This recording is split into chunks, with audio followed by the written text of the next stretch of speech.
morning. Yesterday you knew here. Here, should I put up my snakeskin boots from Zara?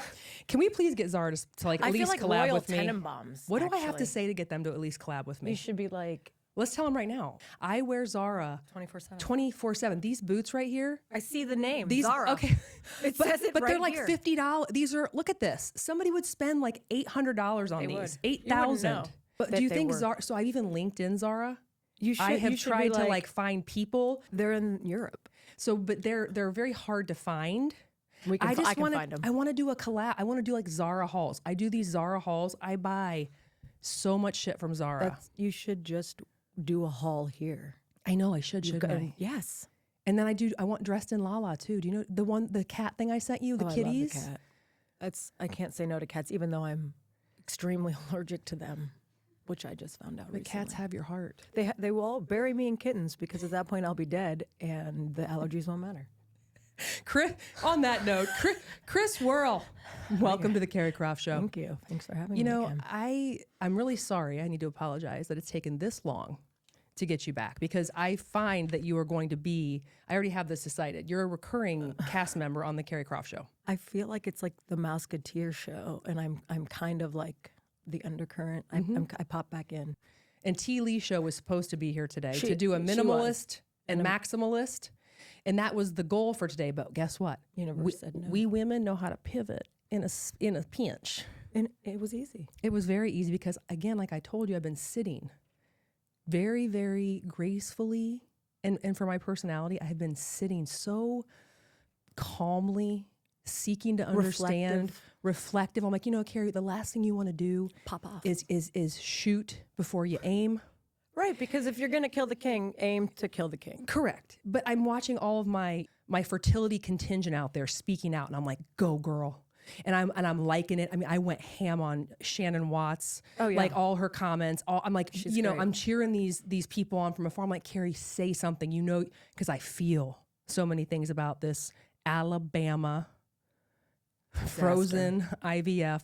Let's call it a debacle. A debacle. It's a 131-page document that only reinforces this lawyerly speak that I do not legalese. understand. Like, I legitimately was more confused. Policy is sometimes written in a way that's Yes. like, what? They had confused moi. If. And as somebody who knows policy and understands it and went to school, I'm still like, huh? Wow, what are we trying to do here? That's always my thing when a policy comes out. What was the goal? I guess when I first heard of this, You thought it was fake. I was perplexed because I did think, I was like, Ashton Kutcher, just come on. Yeah, punked. But with the world that we're living in now, I was like, it is And very... more like, let's like distill it a little bit. The America we're living in. The right America, now. the America. Yeah. While the other countries, I feel like, this is what I do feel. I feel like we're in like a WWE ring, fighting amongst ourselves. Who are we? Are we America, Andre the Giant? America. Ric Flair? Each other. So Okay. whether it's the far left, the far, whatever you yeah. want to call It's it, a- okay? it's a beatdown. We are fighting internally. And then all these other countries, they got their like Sour Patch Kids, they got their popcorn. Yeah. They're like doing the reps, right? And they're just watching all of this. The time and energy I've spent thinking about frozen embryos, What do you think the world thinks about it? they have to think like, what a joke. What is this? Is this where we need to be? Well, if we want to absolutely implode.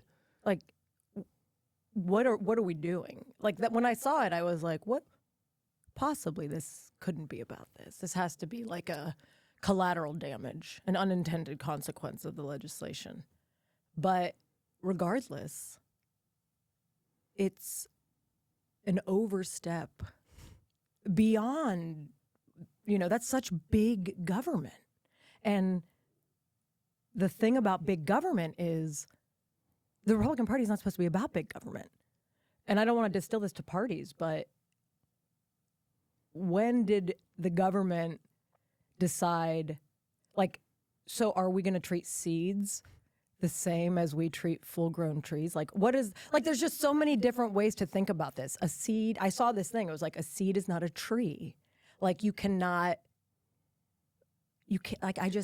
even know how to think about this. And it's one of those things you can't even express how asinine it is. You want more babies, so you're fully not allowing people who have paid an absurd amount of money and been through really traumatic processes to get there. Yeah, like let's take Tom Parker. Let's take Judge Tom Parker. Judge Tom Parker. Hello, paging Judge Tom Parker.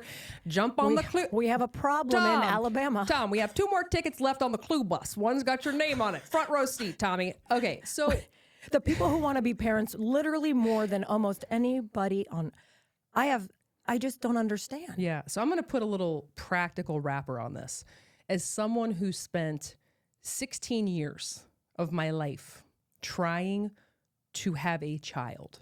Yeah. So there are people who understand what IVF is. There are people who have no clue. And then there are people who've gone through it. So there's 3 sectors, right? And people who have no clue, I don't fault you. You got your own shit going on. You're educated on the shit that matters in your life. I get it. So you don't understand it. Well, then go educate yourself, right? Tuberville and all you people who probably don't even know what it stands for. Right. I don't want to stand in the tower and start emoting over my life experience. But there are practicalities to this that for me need to be understood by people who haven't gone through IVF. Right. So first and foremost, a frozen embryo is the most precious thing. So for the parents, like I think it's the LePages, there's like 3 different families who filed this. At first I was thinking like, did they realize what they were doing? Like they kind of bit the hand that was feeding them. And I was a little bit angsty with them for a minute. And then I'm like, hold on. So they're upset. I get it. If I went through a round of IVF and somebody dropped the embryos, it would be the most devastating thing. So I'm not discounting the fact that these are the most precious things in your life. Absolutely. The potential is yes. It's everything. Yes. So we're on the same page. Yep. I mean, all sides are on the same page for that. That being said, when you're someone who needs to go sit in an IVF clinic, for some reason, either your body or the DNA, like the whatever's making up your egg and your sperm, something's not clicking.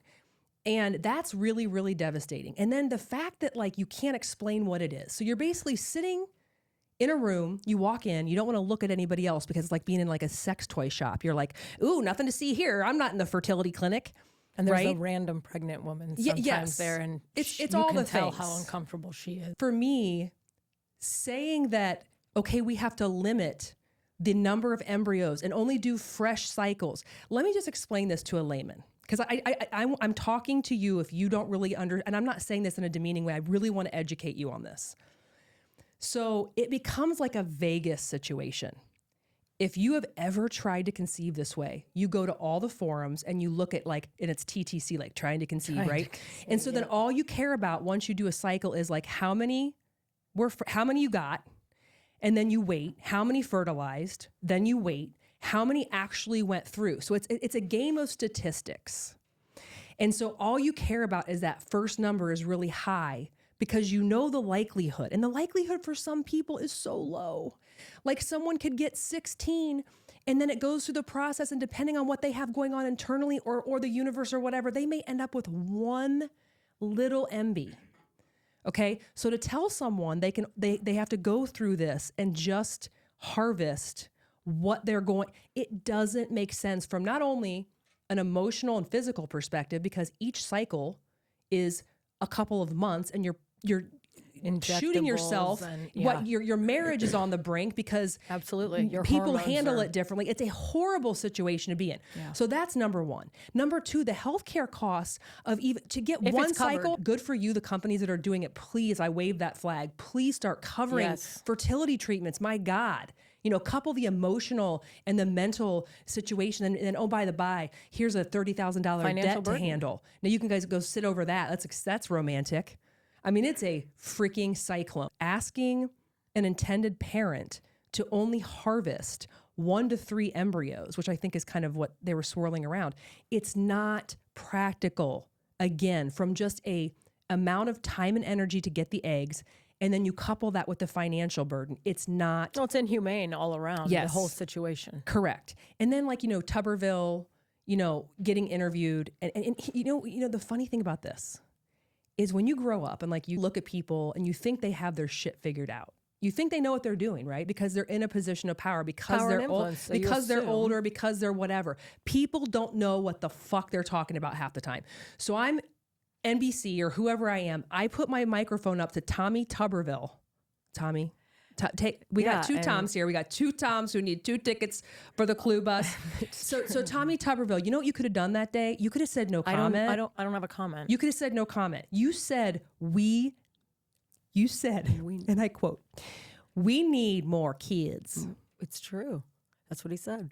And then in the same turn, didn't realize that the legislation that had just passed actually was counterproductive to that request or wish that he had put out there. Right, but can we also go back to... He didn't even know. This isn't about us trying to have more kids. No, but this is a couple who can't naturally... How lovely is it for you to be able to have sex for 10 minutes and then get pregnant on the first time? That's the way life's supposed to work, but it doesn't work that way for everyone. For a lot of people. So Tommy, this is Tommy Tuberville I'm talking to Not right Judge now. Tom. Not Judge Parker. We're not trying to overpopulate, or we're not getting off on creating as many frozen embryos as we can. Do you think that I haven't thought, and I promise you so many people will resonate with this who have gone through this, you think that I haven't sat there and thought, I have frozen embryos and that is really heavy and weird for me? I've thought it a lot. That isn't something I would wish on anyone, but if you're in that situation, Tommy and Tommy too, or if you're your daughter or your granddaughter or someone that is in your sphere of, in your circle that you care about and you have proximity to, if someone needs that intervention, you may change your tune. You really might, because then you're educated on it and then you see how, oh wait, they have alternatives to start a family.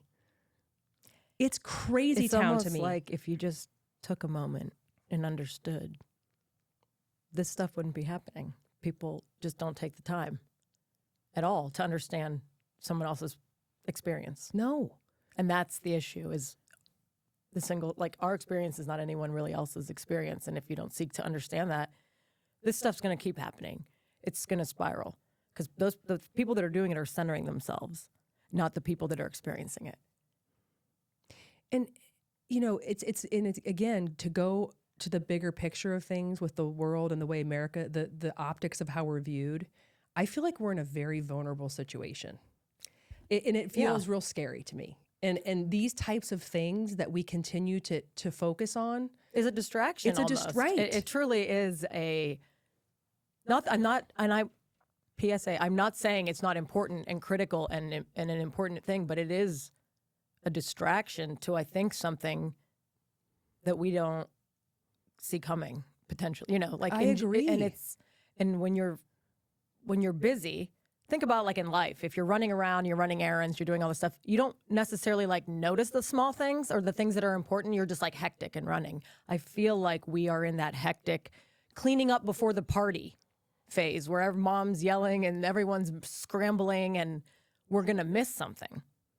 And it's not, people ask me a lot of times, you haven't commented on this or you haven't said anything on this. And I think that in the last year, I've just had to pull back into things I have impact on that I don't think are a distraction. Do I find this absurd and an overstep into people's personal lives that is just so disturbing to me on a way that is un-American and against our Constitution, in my opinion? Yeah, but I can't personally impact it, so I've been pivoting myself, we talked about pivot. I think it's smart that you do that because you have enough things that personally affect and impact you, and you have to save energy for that. And that's why for me, I see a lot of things that bother me, and having a platform like this, you may be expected to speak up, but I'm very discerning about. You can't speak on everything. You could, but then you're driving yourself crazy, and then what? It could dilute. Yeah, correct, 100%. But for me. Going through what I went through, I feel such a camaraderie and a sense of community with these people who really struggle to have a family. And I know what's on the other side when you climb that hill and you don't give up. And I know what art technology did and other people did to help build this family that I have. These two beautiful children. Oh my God. They're like so I wouldn't have incredible. those two kids without the generosity and the beauty of other human beings and the science and all these things. And for someone and the policy environment that allows you to have it, which you didn't even Yes. think about, No. which you shouldn't have to think no, about. and like I'm thinking about these people in Alabama in my situation and knowing how that it is all encompassing when you're in it. And it could end for them. That could be it. Period. and that- they, yes. it could just be. They could be that. It could be we're in our last cycle. We can't because X, Y, Z, or my age, or whatever they could be doing. So it could be it. And that actually, people haven't thought. A couple that has struggled so long, so hard to have a child, maybe they're at their last. What does that do to them long term? How does that impact them? And I don't think people are thinking about this generational impact in that regard. Yeah. Either. And can we talk about something else? And you might be able to shed light on this because this is above my pay grade. Okay. Oh, no, it's probably about mine. Well, this whole church and state thing. Okay, so the separation of church and state, which I Ish. tried, right? But then when In God we trust when on I our money. when I glazed this document, okay, so there's so much more that was put in this document than what you see. Like they pulled up like certain quotes. It's like the summary. Well, right. They've given So, the like, highlight right. reel. But the biblical references in here, I mean, Thomas Aquinas and the Sixth Commandment, all these things, there is so much reference to the Bible. Help me understand, like where, I thought you weren't allowed, like I thought you couldn't do that, but apparently you can. Like what is the separation of church and state? Like can someone call bullshit on this and go, hey, Tom, you had an off day, buddy. Like you had an off day. We gotta peel this back and we gotta go. Like, I mean, that will happen in a court. That will happen, but it will be through the legal system. And so it's almost like when you're a teenager, you're going to try it and then see if it works out, see if it doesn't work out, see if it gets peeled back, see if it gets challenged, see how far you can push that to the edge. well, that's what he did. So he's been touted as the architect of the anti like rovers. Like he's been trying to. That was successful. There's a really unique documentary called The Family on Netflix.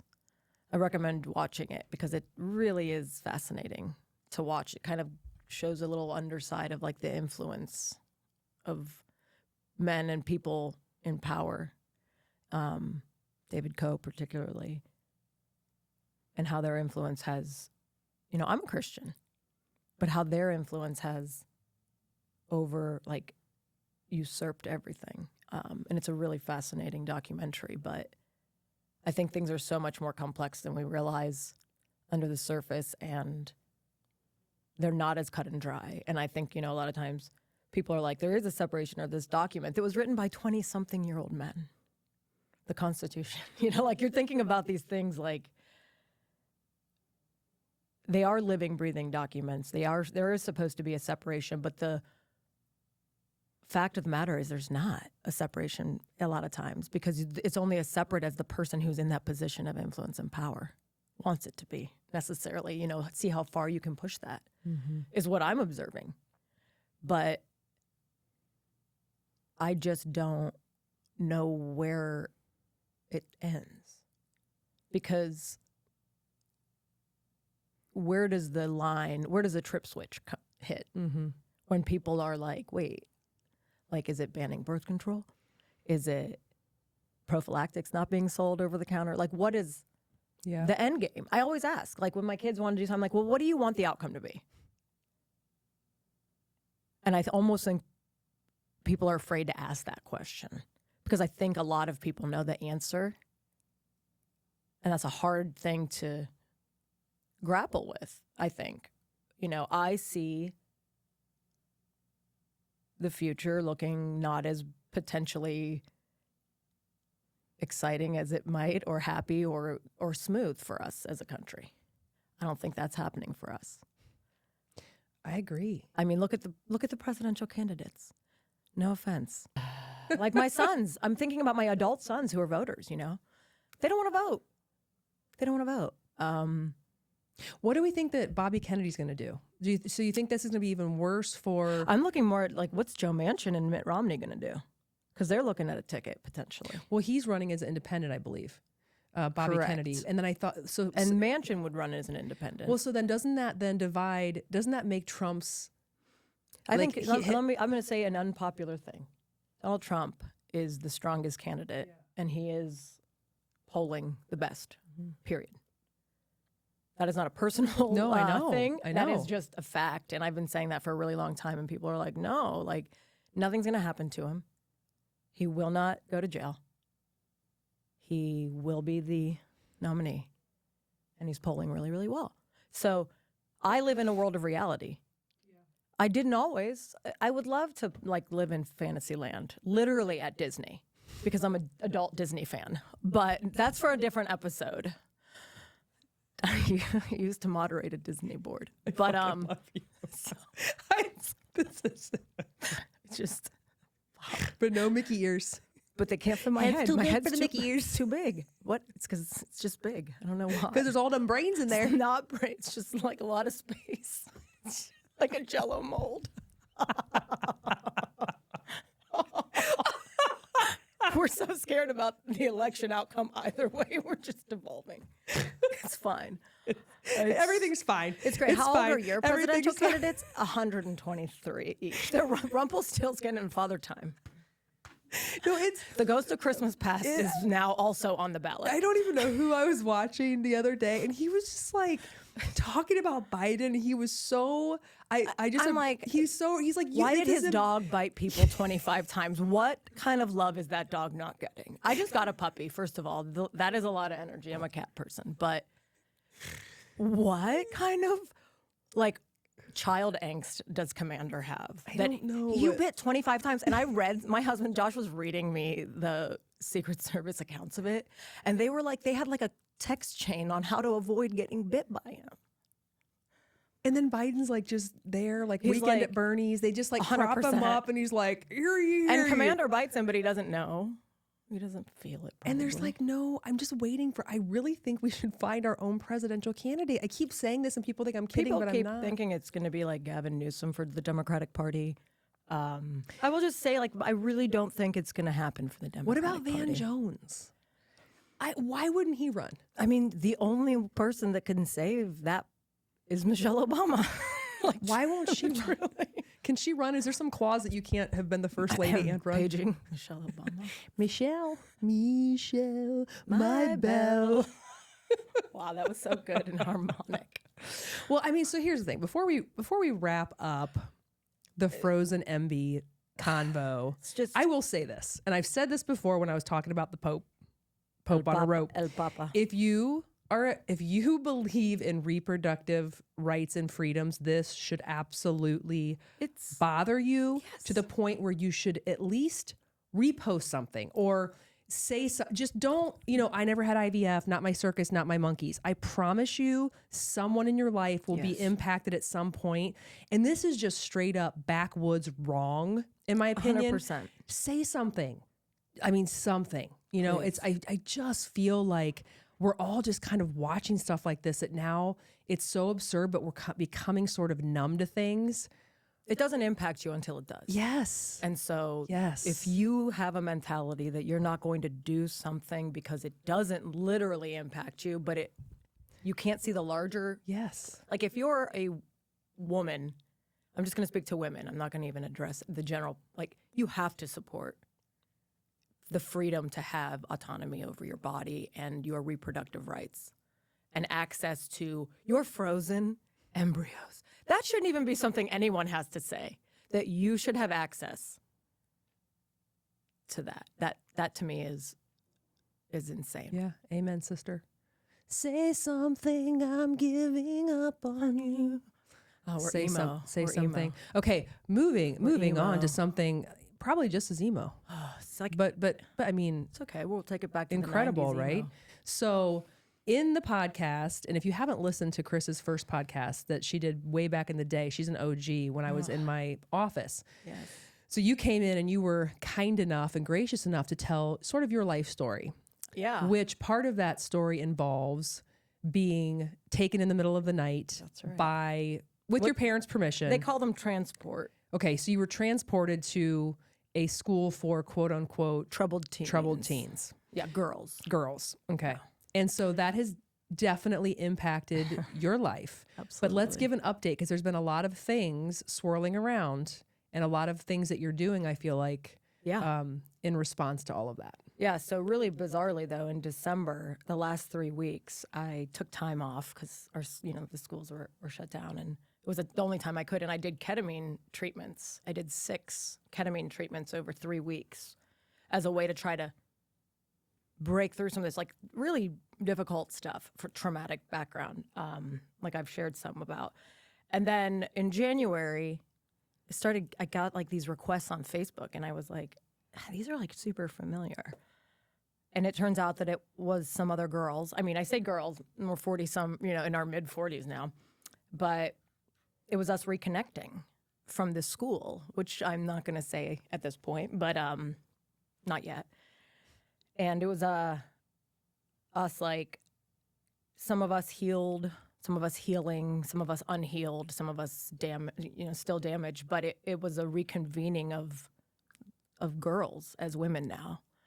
And it kind of like unlocked Pandora's box of these memories. And it was a time where we've been getting on these Zooms and sharing and unlocking what had happened to us and to other people. And it's been incredible to have that first person experiential account, that corroboration where you're not crazy, because you speak to these things to people, and the things that happened to us and around us were so egregious, people think you're making it up. And to have these women be like, no, I was there, I saw it. And like you had like, is like so liberating and empowering. We did actually follow the founder, all of us at once, the other day on Instagram, just as a little heads up, 7-Up, we're coming. But we are putting together 3 of us, 2 girls I was there with, 1996 to 1998. We're putting together a podcast about the experience, the origin of the school, the founders, the abuses, its cult-like kind of connections. We'll talk a little bit about the transport, because a lot of us were taken in the night, and a little bit about the wilderness programs, which, you just saw a couple wilderness programs shut down in North Carolina because a child died last month at one, the day after he arrived, because these programs are still going on, And I'm not against programs that help kids and help kids out of trouble, but you don't break kids to make them whole. Would you ever break a bowl to eat out of it? Like, come on, people. Like, get out of here with that. Like, we can't break people to make them whole. That's not how it works. So the girls and I are, going to work with the infamous Carrie Croft, and it's been wild, like, just writing and sharing what we're going to share. And the truth is illuminating, and the truth is very powerful, but it also, I'm not afraid. And I think when you speak the truth, if somebody wants to come at you and take you to court for talking about them, that's great. Let's go do this in a court of law where everybody has to tell the truth. So we're thrilled at this potential to share, because I listened to this podcast called Gooned, and it's incredible. And there was a mom who was like, I read all these reviews about this wilderness program she had sent her kid recently, and it's just disgruntled young adults. They're so upset. They'll know one day how good it was. And I'm like, knock, knock, knock. It's the future. And I'm telling you, like 90% of people who are in those programs don't have relationships with their families. So we want to not just like have some accountability for these founders of this program that are just like still pillars of their community and have had never an accountability, but small town. They're not hard to find, these people.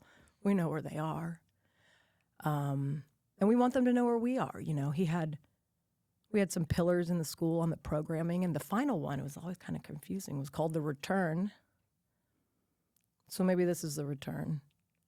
And we're really looking forward to it. Name's a little almost there.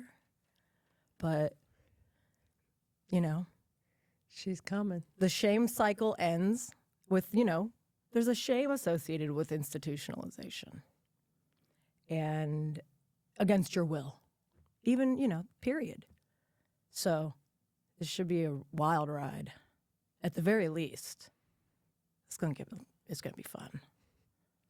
Hey, I'm here to help any way I can. I mean, I just can't wait to get started. Bought all the equipment. I mean, Something tells me you're going to do a real bang up job with this.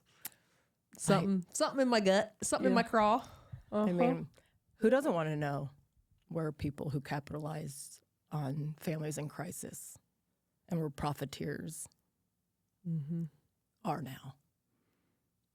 Who doesn't want to know? Get ready. Do you have like a launch date? Or are we still kind of baking all of that? We're baking goodness? it. We hope it's going to be, not too long. We have a little 10-episode sketch up with some bonus content, bringing some other girls. There's about 101 girls on this. It was in operation from the early 90s into the 2000s after the congressional hearings in 2007. A convenient time to take a sabbatical when someone testifies against you in Congress for institutional child abuse. I guess it's time to take a pause. Like, that's a good segue into comfortable retirement. But, we're working on all of the assets we have at our fingertips, including children of the founders that are now adults that may have experienced similar. Just can't leave any stone unturned when you want accountability. Well, I'll be putting it on my platform in terms of promoting. So if this is if your ears are perked up, you'll be seeing more on that. Yeah, you know what I also think? It's wild. I also think if you could find the time and we could really commit to it, just a half hour segment of you, like a deer on the Carrie Croft show, whether you dress up as a deer. Yeah, because I want to do that really. And it could be like just one little topic. I don't even know what it is yet. But I just think there needs to be nuts and bolts with Carrie and Cris. Just something. Yes. Something. Break the bowl. Don't break that bowl. I need to eat out of it. Don't break that bowl to make them whole. That's our T-shirt. No, jump on the clue bus. I'm gonna be clue bus. Toot, toot. No, it doesn't do that. It honk honk. Whatever it does. I mean, if you want a shirt, I'm gonna like. You should get some merch. It should be jump on the clue bus. Seriously, that's what America needs to do. Maybe it should be the frozen Embies fighting him on a T-shirt. Yes, and that sells, and the proceeds go. Yes, I mean, they could maybe take him. Damn right. Well, Cris G W, it is always it's just always a pleasure. And then some. It's like a minute when I'm here. You're going to be back. You're going to be back. See, now that I've got you again, I have confidence that we're going to, I want you to, obviously we're going to get a cadence. You have to focus on this project is like priority. But I do think coming, down the pike could be a little segment. A little bite of the apple. That's right. All right. And if you're still out there following your girl, follow me on YouTube, Spotify, Apple, or wherever you get your podcasts. And until next time, say something. Go support these organizations that are all about reproductive rights and fertility. Go look it up on the Google machine. And until next time, keep moving, baby. Ooh, ooh. Jump on the clue bus. Toot, toot.